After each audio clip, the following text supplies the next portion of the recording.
Circuito LC. Vamos a considerar un circuito de una sola espira que contiene un inductor de inductancia L y un capacitor de capacitancia C. Entonces no hay presencia de ningún resistor, ni ninguna pérdida resistiva en el alambre del circuito. Las figuras muestran las transferencias de energía en un circuito LC.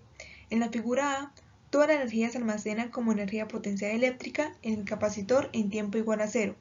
En esta parte la corriente es 0 como lo describe la imagen 1A. En la figura B, toda la energía se almacena como energía magnética en el inductor, donde la corriente es máxima. Y en la figura C y D se muestran las situaciones consecutivas en que la energía es toda eléctrica o toda magnética. En puntos intermedios, la figura 5E, parte de la energía es eléctrica y parte es magnética. El circuito continúa oscilando de manera indefinida porque no contiene ningún resistor y los dos campos juntos, el eléctrico y el magnético, conservan la energía. Entonces podemos escribir la energía total en el circuito como la suma de la energía eléctrica y magnética.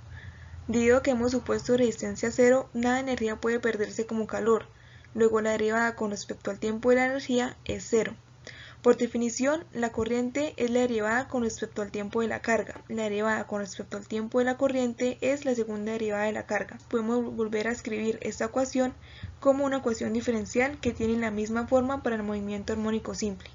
La solución general de la ecuación diferencial para la carga en función del tiempo viene a través de combinaciones de funciones armónicas seno y coseno, encontrando dos constantes que sería la carga máxima y la constante de fase phi, que dependen de las condiciones iniciales. Debemos tener en cuenta que la frecuencia angular que ésta se adecua a las características propias del sistema, que para este caso depende de la inductancia y la capacitancia del circuito. Para encontrar la corriente se deriva la carga con respecto al tiempo, y la figura muestra a la carga y a la corriente en función del tiempo, observando que la carga del capacitor oscila entre carga máxima y menos carga máxima. Por otra parte, la corriente oscila entre carga máxima omega y menos carga máxima omega. Podemos escribir expresiones para la energía eléctrica y magnética como funciones del tiempo. La expresión contiene todas las características descritas cualitativamente al principio del video. Podemos expresar la energía magnética de esta manera, obteniendo una expresión para la energía total en el circuito. Se muestran las variaciones de estas energías en función del tiempo, deduciendo que la suma de la energía eléctrica y la magnética es una constante. Oscilaciones amortiguadas en un circuito RLC. Supongamos que un capacitor inicialmente tiene una carga Q sub 0 y que luego la batería u otra fuente se eliminan del circuito y el interruptor se cierra en T igual a 0. Parte de la energía se transforma en energía térmica y en consecuencia se esperan oscilaciones amortiguadas. Si se usa la regla de Kirchhoff, se obtiene. Se sabe que la corriente es igual a menos la tasa de cambio de la carga con respecto al tiempo y esta ecuación se convierte en la ecuación diferencial de segundo orden. En la variable Q tiene precisamente la misma forma que la del oscilador armónico amortiguado. Por lo tanto, es posible analizar el circuito LRC de la misma manera que para el movimiento armónico amortiguado. En un sistema sobreamortiguado, este no oscila, sino que regresa a la posición de equilibrio, ya que la fuerza retardadora es grande en comparación con la fuerza restauradora. El coeficiente de amortiguación es mayor que la frecuencia de resonancia sin amortiguar. En un movimiento críticamente amortiguado, el sistema regresa a su posición de equilibrio estático sin ningún tipo de oscilación, porque el coeficiente de amortiguación es igual a la frecuencia de resonancia sin amortiguar. Es decir, que si la fuerza de amortiguamiento en el sistema aumenta, el sistema pasaría a ser sobreamortiguado o subamortiguado si la fuerza de amortiguamiento disminuye.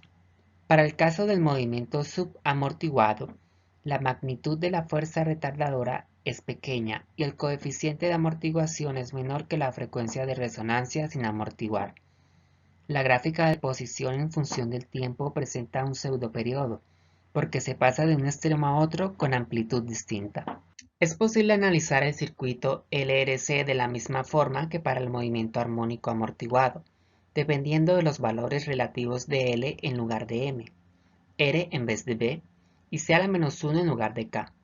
Se encuentra que el sistema estará subamortiguado cuando, para la gráfica A, el amortiguamiento crítico ocurre cuando, para la gráfica B, y el sistema será sobreamortiguado cuando, para la gráfica C. Si R es menor que, omega' será, y la carga Q como función de donde phi es una constante de fase. Para circuitos impulsados por corriente alterna, veremos qué pasa si la corriente oscila de manera continua. Entonces, lo averiguaremos a través de una fuente FEM que varía con el tiempo, conectada ya sea con un inductor, un resistor o un capacitor. La fuente FEM suministra un voltaje sinusoidal en función del tiempo, donde W hace referencia a la frecuencia angular y B hace referencia a su amplitud. Su corriente inducida también varía con el tiempo, pero no siempre está fasada con la fuente, por eso su desfase es negativo. Aplicaremos la ley de Kirchhoff para obtener el voltaje a través del circuito con resistor, circuito con capacitor y circuito con inductor, puesto que BR, BC y BL, al ser reemplazadas en nuestra ecuación principal, la ecuación de la fuente, tendrán diferentes situaciones, donde en el primer caso, BR es la caída del potencial a través del resistor. En nuestro segundo caso, BC es la caída de la tensión a través del capacitor. Y para el tercer caso, BL es el voltaje máximo a través del inductor. B mayúscula simbolizará la amplitud de voltaje para todos los casos. Para el caso de circuito con resistor, BR es la caída de potencial máximo a través del resistor. Entonces, aplicando la ley de Ohm, nos queda que la corriente del resistor será igual a la amplitud del voltaje y la podemos escribir de la siguiente manera. Entonces, para la amplitud de la corriente y la amplitud del voltaje estarán relacionadas, pero también gráficamente, ya que las diferencias de fase a través del tiempo serán cero. En el circuito con capacitor, BC mayúscula de color azul representará el voltaje máximo a través del capacitor y la siguiente expresión nos dirá la cantidad de carga eléctrica almacenada en el capacitor, que se puede escribir de esta otra forma.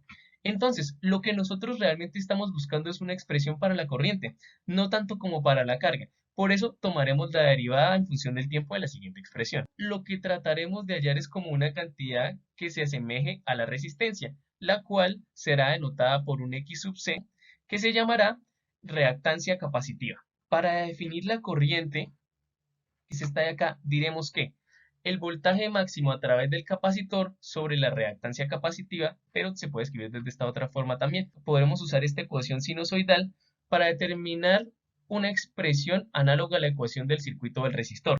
Tenemos esta ecuación que se mucho a la anterior y nos representaba las amplitudes tanto de la corriente como del voltaje. De la misma forma, nosotros podemos representar gráficamente la corriente y el voltaje, pero en este caso estarán desfasadas por pi medios. Diré que en el caso del inductor, lo único que se tiene que hacer es integrar en vez de derivar, y también en vez de hallar la reactancia, vamos a hallar una reactancia inductiva en vez de una reactancia capacitiva.